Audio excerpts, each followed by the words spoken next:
Thanks for joining us on Chicago Tonight. I'm Brandis Friedman. Here's what we're looking at. My story isn't the story of a typical senator. Then again, typical isn't what we need right now. Lieutenant Governor Juliana Stratton announces her bid for U.S. Senate, kicking off what's expected to be a hotly contested race. What to know about the Chicago Police Department's new policy proposal for traffic stops. And the Trump administration is pausing millions of dollars in funding for university research. A look at the potential impact. And now to some of today's top stories. The gunman in the Highland Park parade shooting is sentenced to 7 consecutive life terms in prison. 24-year-old Robert Cremo III was sentenced today at Lake County Courthouse after pleading guilty to first-degree murder and attempted murder charges. 7 people were killed and 48 others were injured in the July 4th parade shooting in 2022. Cremo did not attend today's sentencing and declined to make any statement to the court. For more on what survivors told the court at sentencing, you can visit our website. A federal judge in California is blocking the Trump administration from pulling funding from 16 sanctuary cities and counties. The order blocks the enforcement of President Donald Trump's executive order designed to strip self-proclaimed sanctuary cities of all federal funding. The injunction does not apply, though, to Chicago or Cook County, but likely bolsters efforts by local officials to prevent the administration from blowing a $3 billion hole in the city's budget. San Francisco officials filed the lawsuit, arguing the administration was unlawfully trying to force local officials to aid federal immigration agents in deportation efforts. One day after announcing he would not be seeking re-election, Senator Dick Durbin returned to his family home in Springfield to explain his decision. I love this job. I think it's a terrific job. But I also know reality. There comes a point in your career when the torch must be passed, and I've reached that point. Now, by way of warning, I want to tell you, it's a long goodbye. I will be serving in the Senate for a year and a half more until January of 2027. Durbin says he's not planning on endorsing any particular candidate to succeed him, but didn't rule out the possibility in a, quote, extreme case. At today's news conference, he also spoke of his fondness for Chicago. I was born and raised in East St. Louis. We raised our kids in Springfield, but I love Chicago. And the people who want to badmouth that town are in for a fight with me. It's a great city. And we'll hear from Juliana Stratton, who has announced her bid to replace Durbin, coming up in the program. And commuters, you may have to change your route for a while. The State Street Bridge downtown will be closed to all vehicle and foot traffic for repairs starting Monday. The Chicago Department of Transportation says the work involves replacing floor beams and improving the bridge's alignment, among other fixes. CDOT also plans to repair the viaduct just north of the bridge. Construction is expected to last through mid-November. Still to come, the Chicago Police Department releases its new policy on traffic stops as advocates say the stops have been used to target Black and Latino residents. But first, we're one-on-one with Lieutenant Governor Juliana Stratton as she launches her bid for U.S. Senate. Chicago Tonight is made possible in part by the Alexandra and John Nichols family. The Polk Brothers Foundation. Additional support is provided by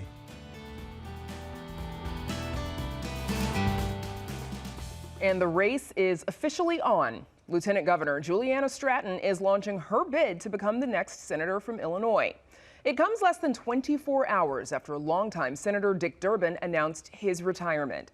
Stratton becomes the first Democrat to officially announce her candidacy in the race, which is expected to be hotly contested. We sat down with Stratton this afternoon to talk about her announcement, her priorities, and why she thinks she's the right choice for voters. How important was it for you to be first out the gate on this? Well, what was important is that there's a sense of urgency right now. We're looking at the chaos that's coming out of Washington, D.C. It's impacting middle-class families across our state every single day. People are anxious, they are angry, they are worried about their future and the future of their children. And so it was important to let them know that there's somebody who is going to stand in the gap, who's going to stand up and fight for them, who's going to stand up against the chaos that's coming out of Washington, D.C., and make sure that we deliver for the people of Illinois. And that's exactly what I intend to do. Why this seat? How is it different? How is it better for you to serve Illinoisans through the Senate versus your current position as Lieutenant Governor? Well, first of all, let me just say that I love being the Lieutenant Governor, and I love serving alongside Governor J.B. Pritzker, and I'm really proud of what we've been able to accomplish over these last 6.5 years. I mean, we've balanced the budget 6 consecutive years in a row, on to our 7th soon. We have protected a woman's right to choose. We have raised the minimum wage, created jobs. Those are all ways that we have delivered for people. That's what government really should do. It should do some good. It should make your life better. And that's what people are looking for. And I think right now in Washington, D.C., what people see is sort of the same old playbook that's been used, and they're really looking for new energy, new leadership, new voices, and that's what I intend to bring and continue the fight and continue delivering for the people of our state. There are likely to be very many people, very many Democrats running for this seat. The Republicans, of course, have said that they plan on trying to get it back as well. What are some of the issues that you think will drive this election, and what are your priorities? Well, I think first and foremost, what's going to drive this election is recognizing that right now we have chaos coming out of our federal government and the White House right now due to Donald Trump, Elon Musk, and the congressional Republicans who are not standing up for the people of Illinois or the people across our country. I mean, look at what's happening there. They are cutting access to health care, cutting Medicaid. They are threatening to cut Social Security. They are, in so many ways, turning us backwards. After they said that they would cut prices on day one, we're seeing these trade wars that Donald Trump started that are actually raising prices. And so I think this is an opportunity to, when we think about what's necessary, first and foremost, we have to stand up and stand in the gap and stop the damage that's being done by Donald Trump. And that's why we need a fighter. And then once we can do that, then we can focus on all the issues that people are concerned about, making sure that we do exactly what we've done here in Illinois, making sure that people have expanded access to health care, that they can take care of their families, that they can send their children to school and know that they'll get a full education, including the history that's been so important to our communities. This is an opportunity to really just show the contrast between what's happening in D.C. and what's happening here in Illinois, and to say that I want to be someone that not only continues to deliver for the people of Illinois, but also am not afraid to stand up to Donald Trump. Just looking ahead to this race, right? There's going to be a pretty deep primary, likely. How do you plan on fundraising and sticking through the race? Well, I'm going to roll up my sleeves day one today and get to work. I mean, I'm going to try to meet as many Illinoisans as I can. I'm going to talk to them about their issues, and I'm going to let them know that I'm going to fight for them. And I'm not going to leave any stone, overturned. I'm going to make sure I try to get to everybody that I can. But I also, this is an opportunity. I mean, think about today, day one, I got a great commitment from the Democratic Lieutenant Governors Association, a 7-figure commitment to my campaign. That is a boost, and there's been an outpouring of support from so many people who are just ready for new leadership. And so I'm going to carry that on and make sure that I do what I do, which is go all across the state. I've done that as Lieutenant Governor. I've always been someone who believes that every voice matters, that I try to listen to the wisdom in the room, and I'm going to keep doing that because in every community there are issues that really unite us, and it's going to require that unity to stand up against Donald Trump. If elected, you would only be the 5th black woman elected to serve in the U.S. Senate. One of those previous 4 is, of course, from Illinois as well. But what does it say to you that there haven't been more? And what do you think of that? What do you make of that? Well, one of the things that it says to me is that we need to change that. I mean, we need to make sure that in all of the halls of power, whether it's in Springfield or in our nation's capital, that our voices are represented in all of these spaces, and so that we can continue to bring our authentic selves and our perspectives and our backgrounds into those spaces and be strong advocates. I mean, I think that's the beauty of America, that we have so much diversity, and that diversity is under attack right now. And so we need to make sure that as policies are being created, that our voices are at the table. But I also just think about, I'm the mom of 4 daughters, and I think about my daughters and so many other young girls who deserve to see people who look like them and who can look at them and people like me and dream about what's possible for themselves. So it's an exciting time, and I look forward to running this campaign and hopefully serving in the U.S. Senate. You're setting off on a listening tour after this. Obviously, you've got a busy schedule ahead, I'm sure. How will you plan on, or how do you plan on balancing the campaign with your current duties as Lieutenant Governor? Well, the work of the Lieutenant Governor is going to continue. I mean, I have a fantastic staff and a fantastic team, and I'm still going to be carrying out responsibilities as Lieutenant Governor. But I'm also going to have to make sure that I hit the campaign trail running as well, and make sure that like I said, rolling up my sleeves. So I will find a way to balance it, and everybody, all the great people that I have working with me are going to make sure that I continue to do what I need to do for the people of Illinois in whichever capacity it turns up. All right, Lieutenant Governor Stratton, best of luck. Thank you. Thank you so much. Other Democrats considering entering the race include Representatives Lauren Underwood, Raja Krishnamurthy, and Robin Kelly, as well as Treasurer Michael Frerichs, Secretary of State Alexi Giannoulias, and State Senator Robert Peters. Republican Congressman Darren LaHood is also considering his party's nomination. The Chicago Police Department is today unveiling its new proposal for traffic stops. The policy would continue to allow police officers to pull over drivers for minor violations in order to find evidence of other unrelated crimes. Our Heather Sharon joins us now with more. Heather, this proposed policy, this represents the first time CPD officials have acknowledged that officers are empowered to stop drivers in Chicago on a pretext in order to search for evidence of a crime. So first, what are pretextual stops and why are they so controversial? Well, Chicago police made nearly 300,000 traffic stops last year that they reported to state officials. Nearly 65% of those were based on officers' observation of a broken headlight or a broken taillight or expired license and registration stickers on your license plate.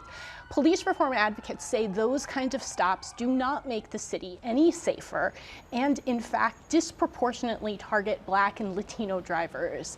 And they said that those kind of stops should be banned. Today, the Chicago Police Department said, no, those stops are an effective crime-fighting tool, and as long as officers balance the need for fairness with that sort of investigatory need, they are appropriate to continue to be used. So this policy, it's not yet final. This is a proposal, and the city's Police Oversight Community Commission for Public Safety and Accountability, though, they're objecting to some key parts of it. Take us through those areas of disagreement. Well, they think pretextual stops should be banned in most cases, which sets up a clear conflict that will have to be resolved before this policy is finalized. They also want stricter restrictions on when officers can search cars or trucks, even with the permissions of drivers. Those would be big changes to the current proposal. All right, I'll be curious to see how that plays out, Heather. What's next? Who has the final say? Well, it's complicated. The commission has the power to set policy for the police department, but 10 months ago, CPD agreed to allow traffic stops to be covered by the consent decree,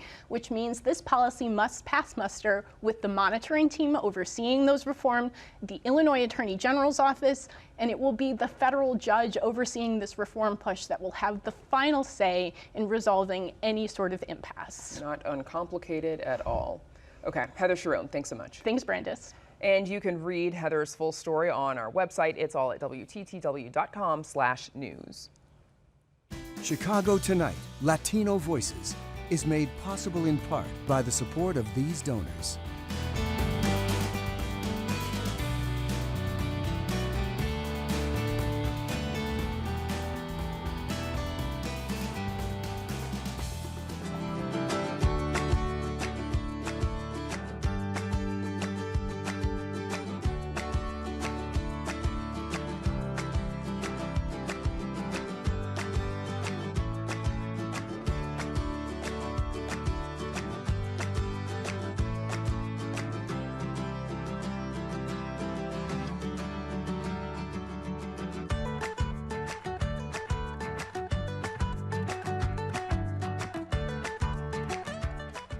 Professors and researchers at Chicago area universities say federal funding cuts are leaving research projects unfinished. The Trump administration is freezing $790 million for Northwestern University, putting over 100 projects on pause. Research funding from the CDC and National Institutes of Health are also at risk. Joining us to discuss the local impact are Danielle Tolman-Ersick, an engineering professor at Northwestern University. Linda Forst, a doctor and health professor at the University of Illinois, Chicago. And Julius Lux, an engineering professor at Northwestern University. Thanks to the three of you for joining us. So all three of you have had your research either, or projects in limbo or to stop altogether because of these funding cuts. First, Danielle, over to you. Tell us more about what these stop work orders mean. So for us, it means that we had to pause a couple of weeks ago some of the projects in our lab towards developing dynamic camouflage, to developing some water tests, which Julius will talk about as well. We're collaborators, and to stopping some of our work towards developing wearable electronics for the future. And so it meant, moving the students on those projects to other projects very abruptly, and helping them try to still finish their dissertation research. So and I imagine pretty devastating and sudden. Yes, I imagine getting up to speed on a new project, and I'm sure all of that took some time. Julius Lux, what is the local impact of university research? What does it mean when that research stops? Yeah, I think that's a great question, and it's really important for the public to understand when they see $790 million to Northwestern cut. It's like, what does that mean? What it means is that individual research projects have to stop, like Danielle said. In our case, we were developing a test for clean water, something that somebody could use in their own home to figure out if their water was contaminated with lead. Now, when that work stops, that means we can't continue to develop that technology, and people are going to not know if their water is safe to drink. They won't have that opportunity to use that test to find out. Dr. Forst, your grant from the CDC could be put on pause. It sounds like there's some uncertainty there. What about your grad students and your staff in the labs when something like that happens? What is the impact? Yeah, I just want to point out that this is the National Institute for Occupational Safety and Health that lives in the CDC. 80% of that workforce was RIFT, as they like to say. And reduction in forced. Right. And my unit at UIC School of Public Health is Environmental and Occupational Health Sciences. So all the work that we have $24 million in grants from NIOSH, and what we do is protect the nation's workforce. So we do research. It's very applied public health research. We evaluate injuries and illnesses that workers experience. We do the public health surveillance, counting the injuries and illnesses in the state of Illinois for the state of Illinois. And so stopping this is really harming the workforce. Our research is very applied to protecting the workforce, which is a precious resource in the state.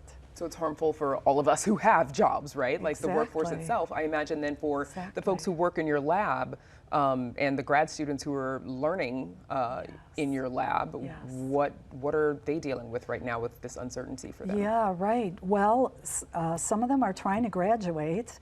I have 10 students in a Center for Agricultural Safety and Health that I support. If this funding goes away, they no longer get supported.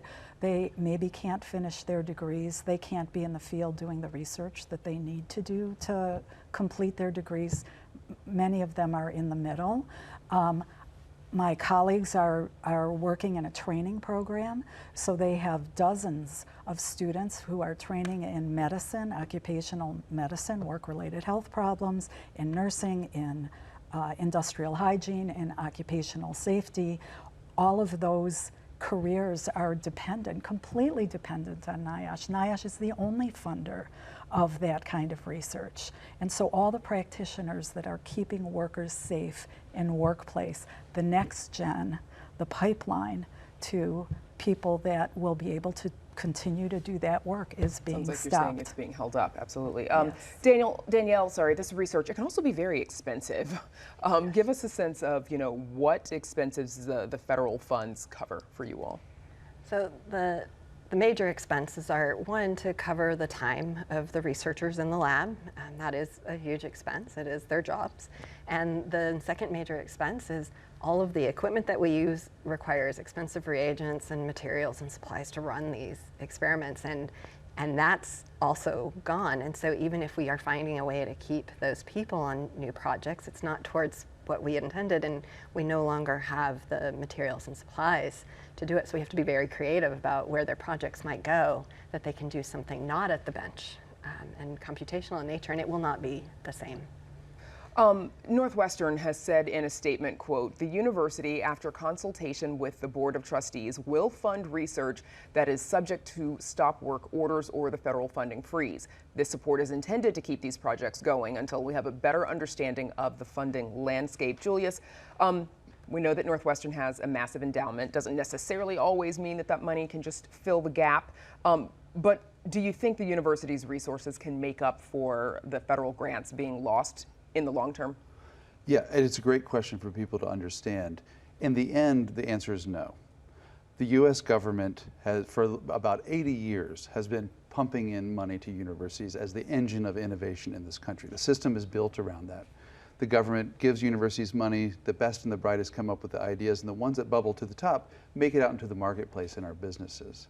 Northwestern is going to, I can't speak on behalf of the university, but I know that they're going to work hard to keep us scientists going, but there's only so much it can do.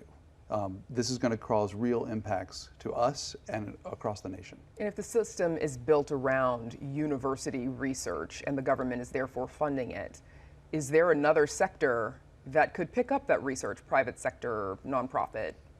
A lot of people, you're hearing this, people chattering, well, maybe research should be done at companies. And certainly our companies in this country are wonderful. But the companies can't take over the role of the university. And there's a lot of great reasons for that. Companies have shorter timelines. They can't invest on those literally moonshot ideas that universities have traditionally done. And also people, wonder, okay, if the companies are doing this research, who are the researchers in the companies that do that? Well, every researcher in a company comes from a university. So we have a research mission, but we also have a training mission. Our students are not only doing the research, they're learning how to do the research and to be leaders. And without universities, you lose all of that. Dr. Forst, if you do lose this funding, for example, what could happen? I'm sure you hate to think about it. It's breathtaking, honestly. Boy, we support, just from NIOSH funding, we support probably 35 students in graduate programs. If that funding goes away, really we don't have students in our programs. We lose the pipeline, number one. Number two, we lose the research projects that they're working on. You can't train students to do research by talking to them in a classroom. You have to get them out into the field. They have to be working in laboratories. They have to be collecting and analyzing data. They have to be learning how to write reports and so on, how to translate their research, communicate with communities and so on. If we don't have this funding, we lose all of that expertise, and all of those students lose their university opportunity. Julius, we know that universities, many of the especially elite ones, are facing several challenges. Civil rights investigations, obviously national pushback regarding the protests last year. What do you make of all of this federal scrutiny of higher education? The thing I think I want to speak to most about that is these research cuts. There's a lot going on, and the public, I think, doesn't really completely understand all of the different angles, and universities have somehow lost their luster in the public imagination. But I think it's really important to realize that all these things that are happening, these direct cuts are coming to individuals and research projects. All of the people that are at universities doing research are doing it for other people. All of us at this table spend our days and nights thinking about how can we help others. The students have come in dedicating essentially their lives to helping others. And having all these funding cuts are really impacting not only things now, but well into our future. Danielle, what could be next for your team at Northwestern? For right now, we're looking for those stopgap solutions. It won't be enough, to Julius's earlier point, to replace all of that funding, that infrastructure. But we're hoping that others do rise up and say, hey, this work is important, and here's some money to keep it going so that we have the next computer in 20 years, the next AI revolution, whatever it might be. It starts now, and so we really hope that there will be other sources out there in the interim, or that people rise up and say, hey, we do want our universities doing this research. We understand there may be other problems there, but let's keep that research funding going in the meantime, because it's too important to let that go.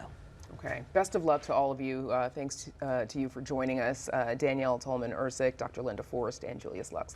Thanks to all of you. Appreciate it. And that is our show for this Thursday night. Stay connected with our reporters and what they're working on by following us on Instagram at WTTW Chicago. And join us tomorrow night at 5:30 and 7 for the Weekend Review. Now, for all of us here at Chicago Tonight, I'm Brandis Friedman. Thank you for watching. Stay healthy and safe, and have a good night.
Closed captioning is made possible by Robert A. Clifford and Clifford Law Offices, a Chicago personal injury and wrongful death firm that serves the needs of clients in the Chicago area and throughout the nation.